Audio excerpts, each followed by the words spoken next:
नमस्कार, स्वागत है आपका हमारे यूट्यूब चैनल पर। मैं हूं डॉक्टर चिंतन डामोर। आज हम कर्क, सिंह और कन्या राशि के लिए सितंबर 2026 के मासिक राशिफल की चर्चा करेंगे।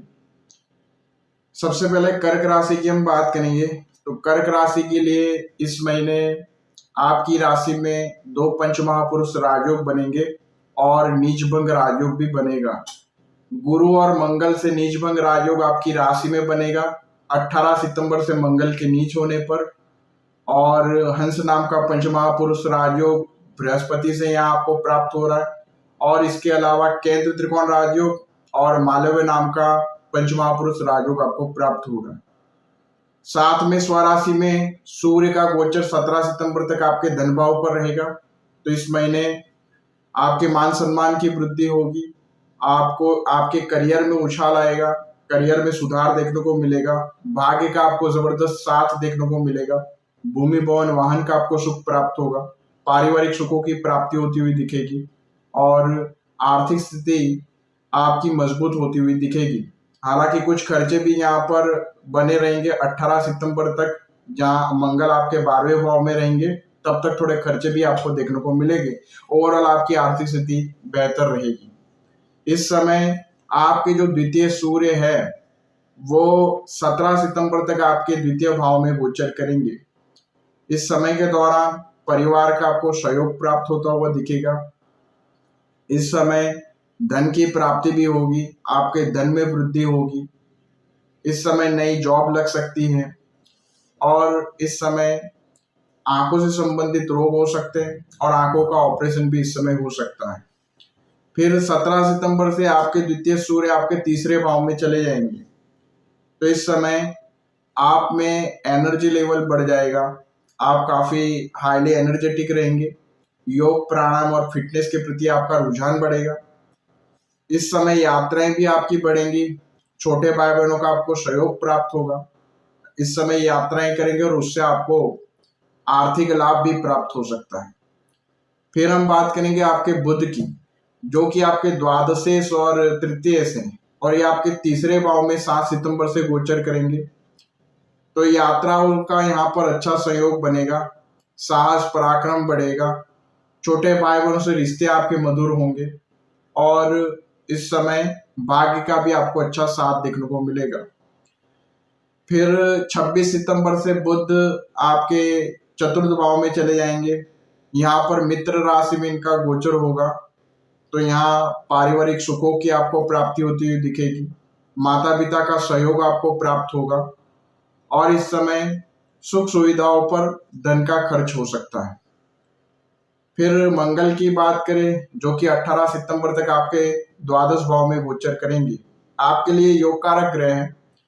हालांकि इस महीने मंगल का गोचर आपके लिए प्रतिकूल ही रहेगा। 18 सितंबर तक ये 12वें भाव में गोचर करते हुए दिखेंगे, तो आपके खर्चों को बढ़ाते हुए दिखेंगे। मंगलिक योग कंटिन्यूस इस महीने बना रहेगा। 18 सितंबर के बाद से ये आपके लगन में आ जाएंगे, नीच के हो जाएंगे। तो करियर में नीचभंग राजयोग होने के कारण करियर में आपको प्रोग्रेस तो देखने को मिलेगी, मगर 10th लॉर्ड नीच का है, तो करियर में थोड़े अप्स एंड डाउन्स भी देखने को मिल सकते हैं। इस समय आपके क्रोध में भी वृद्धि होगी। इस समय उच्च अधिकारियों के साथ आपके तालमेल में थोड़ी कमी देखने को मिलेगी। वैवाहिक सुखों में भी कमी देखने को मिल सकती है। फिर शुक्र की बात करें, जो कि आपके लिए मालव्य नाम का पंचमहापुरुष राजयोग बनाकर बैठेंगे 2 सितंबर से। ये अपनी नीच राशि से हट जाएंगे और अपनी स्वराशि मूल त्रिकोण राशि तुला में आपके चतुर्थ घर में आ जाएंगे। इस समय आय बढ़ेगी और पारिवारिक सुखों की प्राप्ति कराएंगे। इस समय माता की सेहत में सुधार देखने को मिलेगा, पारिवारिक सुखों में वृद्धि होगी और इस समय प्रॉपर्टी का आपको सुख प्राप्त हो सकता है। प्रॉपर्टी से रिलेटेड जो आपके अटके हुए कार्य थे वो इस समय आगे बढ़ सकते हैं। इस समय के दौरान आप नया वाहन भी खरीद सकते हैं। इस महीने आपको उपाय के तौर पर मंगल और शनि के मंत्रों का जप करना है और राहु के मंत्रों का जप करना है, और आप इस समय पीला पुखराज धारण कर सकते हैं, आपके लिए बहुत बेहतर रहेगा। अब बात करेंगे सिंह राशि की। सिंह राशि के लिए देखें तो आपकी राशि में शनि की ढैया चल रही है और इस समय शनि वक्री भी है और लगन में सूर्य और केतु का प्रभाव रहेगा। इस समय स्वास्थ्य में तो आपके सुधार देखने को मिलेगा। द्वादश भाव से सूर्य निकल जाएंगे, आपकी राशि में 17 सितंबर तक बने रहेंगे। मगर इस समय आपके क्रोध में वृद्धि हो सकती है और वैवाहिक जीवन पर इसका दुष्प्रभाव भी देखने को मिल सकता है, क्योंकि इसकी सप्तम दृष्टि सिद्धि वैवाहिक जीवन पर रहेगी। सप्तम भाव का स्वामी शनि अष्टम भाव में वक्री अवस्था में, और इस समय 18 सितंबर से मंगलिक योग भी बनेगा और पति का कारक बृहस्पति भी मंगल से पीड़ित रहेगा द्वादश भाव में। तो वैवाहिक सुखों में यहाँ पे थोड़ी कमी देखने को मिल सकती है। वैवाहिक दिन इस समय प्रभावित होता दिखेगा और आर्थिक स्थिति में हालांकि सुधार आएगा आपके, और 18 सितंबर के बाद थोड़े बहुत खर्चे भी बने रहेंगे। हालांकि यहाँ पर 12वें भाव में मंगल नीच के रहेंगे तो भाग्य में कमी देखने को मिलेगी। तो आपके जो कार्य है वो यहाँ पर थोड़े आपको ज्यादा प्रयत्न करने पर आपको सफलता प्राप्त होती हुई दिखेगी। थोड़े यहाँ पर विलंब से आपके कार्य बनेंगे।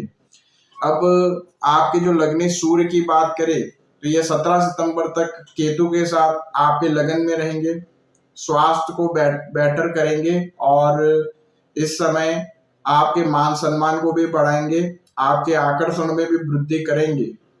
मगर यहाँ से सप्तम दृष्टि आपके सप्तम भाव पर रहेगी तो वैवाहिक जीवन में तनाव देखने को मिलेगा।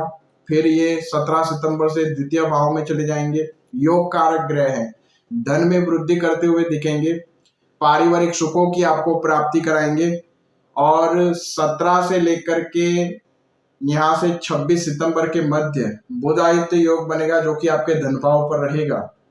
तो आर्थिक लाभ भी आपको प्राप्त होगा। आपकी वाणी बेहद प्रभावशाली रहेगी और लोग आपकी वाणी से प्रभावित होंगे और आपकी वाणी से कई कार्य भी इसमें बनेंगे। फिर बुध की बात करें तो 7 सितंबर से आपके द्वितीय भाव में उच्च के हो जाएंगे, लाभेश और धनेश है। तो इस समय आर्थिक स्थिति को मजबूत करेंगे, व्यापार में वृद्धि करेंगे और पारिवारिक सुखों की आपको प्राप्ति भी यहाँ पर होगी। फिर 26 सितंबर से आपके तीसरे भाव में चले जाएंगे। तो तीसरे भाव में जाने पर छोटे भाई बहनों के साथ आपको तालमेल अच्छा बना रहेगा, उनका सहयोग प्राप्त होगा। इस समय यात्राएं होंगी और आपको भाग्य का साथ भी देखने को मिलेगा। फिर मंगल की बात करें तो ये 18 सितंबर तक आपके लाभ भाव में गोचर करेंगे। तो इस समय आपकी आय यहाँ पर लगातार बढ़ती दिखेगी, आर्थिक स्थिति आपकी बेहतर रहेगी 18 सितंबर तक। इस समय आपको रुका हुआ धन भी प्राप्त हो सकता है और आपके धन में वृद्धि होगी। बड़े भाई बहनों का भी आपको सहयोग प्राप्त होगा। फिर 18 सितंबर से मंगल आपके द्वादश भाव में चले जाएंगे, नीच के हो जाएंगे। तो फिर आपके खर्चों में अत्यधिक वृद्धि देखने को मिलेगी और मंगलिक योग का प्रभाव भी बना रहेगा। तो वैवाहिक सुखों में कमी भी होगी और वैवाहिक जीवन में तनाव देखने को मिल सकता है।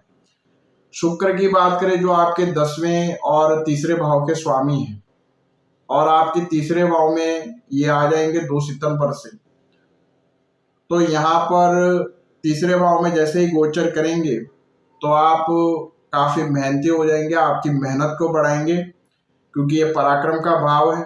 इस समय आप अपने लक्ष्य के प्रति काफी हाईली फोकस्ड रहेंगे और इस समय व्यापारिक यात्राएं यहाँ पर आपको चांसेस मिलेंगे उसको, और उसमें भी आपको सफलता प्राप्त होगी और इस समय आपके व्यापार में भी वृद्धि होगी और करियर में अच्छा यहाँ पर सुधार देखने को मिलेगा।